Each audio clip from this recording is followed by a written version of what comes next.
I have experienced the same shit too. So a lot of the time I'll work with a client and I'll be like, I know what she's thinking.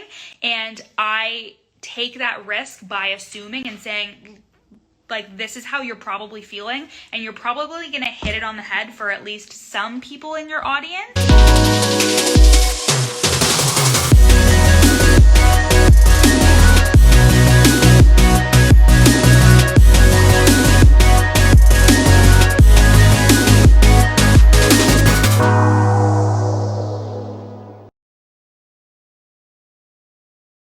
Do you have some inspo on community building, attracting ideal client? Just talk about things that I feel like are really necessary and relevant, and things that people actually experience. I also really assume how people feel because I have experienced the same shit too. So a lot of the time I'll work with a client and I'll be like, I know what she's thinking.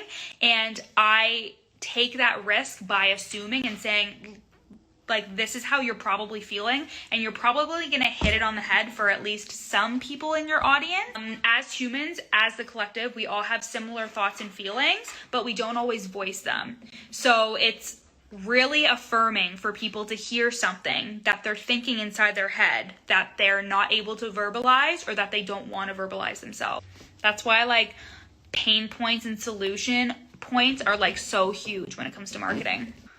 I'm feeling overwhelmed trying to create a new offering that I know will be a huge impact. How do I combat that? You're looking at it from a zoomed out perspective instead of looking at it from a piece by piece, step by step perspective. So it's going to be huge, it's going to be fucking epic, but you're looking at it as if it's already epic and it's already huge. So you're looking at all the moving parts, when instead you should be thinking about what's the next step. What's the next step?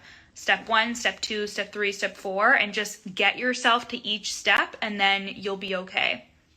And then you'll figure out, okay, at the end I'm done. But you're looking at it from like, oh my God, this is so big, this is so overwhelming, instead of being like, okay, so how can I split this up into really easy pieces that I can work through each time? Can you talk about how you determine who you want to work with as an ideal client? Yeah, so I work with people who are behind me a little bit. So like, I was working with, like, when I first started out, I was working with people that potentially didn't have a business, or like potentially, like, again, were a couple steps behind me essentially. And that can be for every type of niche in terms of that. So that can be in like relationship, that can be in business, that can be in mindset. So like right now I focus on people that like know what NLP is, they know what they're struggling with, they know that there's the other side in terms of things that they can deal with. Whereas before, I was working with people who didn't know what NLP was or any of that stuff, and it was really new to them.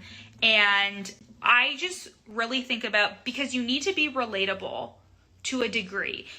For example, I eventually one day want to work with Amanda Francis one day, but it wouldn't make sense for me to hire her right now.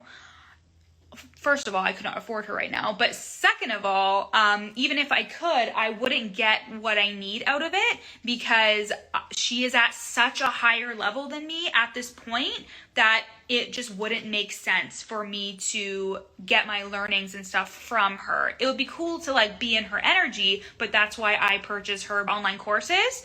But you need to have some type of relatability, because you need to be able to like understand how they're thinking and how they're feeling. That's really important, to be able to be like, oh, I know what you're saying, I know how you're feeling, instead of like, oh yeah, I dealt with that like 10 years ago. Like, you just can't put yourself in that headspace. So I would first figure out your niche, and then I would figure out what were you doing 2 steps behind what you're doing now, or even just 1 step, dare I say, at the same level as you. In terms of just like, that can really help cultivate your experience as well. It can really scare the shit out of you, but especially when it comes to mindset, I honestly feel like I work with people who like are making more than me, but that doesn't mean that they're ahead of me when it comes to the mindset game.